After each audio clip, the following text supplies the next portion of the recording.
So mga tol, kakatapos lang po ng laban sa Tokyo, Japan sa pagitan ni WBC Bantamweight World Champion Junto Nakatani versus Thai fighter Thanasa Salapat. Katulad nga po ng inaasahan ng karamihan mga tol, natatalunin lang ni Nakatani itong si Salapat. Ganyan nga po ang nangyari mga tol. Tinalo ni Nakatani itong si Salapat via technical knockout sa round 6. Dahil sa panalo ni Nakatani mga tol, nananatili pa rin po siyang walang talo. Umabante na ang record niya sa 29-0 with 22 knockouts. Napanatili rin niya ang kanyang WBC Bantam. Habang yan na po ang pangalawang talo ni Thanasa Salapat, may bagong record na po siyang 76 wins and 2 losses with 53 knockouts. Sa co-main event naman mga tol, natalo ang Pinoy na si Jerwin Asilo dito kay Japanese Tenshin Nasukawa via unanimous decision. Nabilangan pa po ang Pinoy sa round 9 nang bumagsak ito. Dahil sa panalo ni Tenshin Nasukawa mga tol, nasungkit niya ang WBO Asia Pacific Bantam. Nananatili pa rin po siyang walang talo.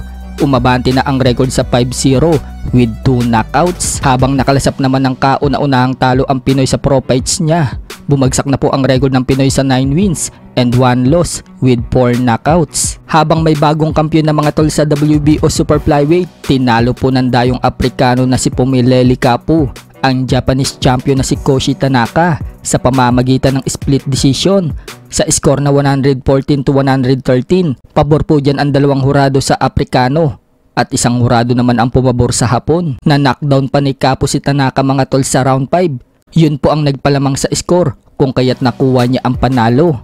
Dahil sa panalo ni Kapu mga tol, nananatili pa rin po siyang walang talo. Umabante na ang record niya sa 11-0 with 8 knockouts. Habang yan na po ang pangalawang talo ni Koshi Tanaka, bumagsak na po ang record niya sa 20 wins and 2 losses with 11 knockouts. Samantala, nauwi naman po sa no contest ang laban ni WBO Flyweight World Champion Anthony Ulisquaga versus former World Champion Jonathan Bomba Gonzalez dahil sa accidental clash of heads na nangyari sa round 1 pa lang. Tiningnan naman ng doktor ang cut ni Gonzalez, itinuloy pa rin ang laban. Matapos po magpalitan ng ilang suntok ang dalawa mga tol, tinanong ng referee si Gonzalez kung nakakakita pa siya.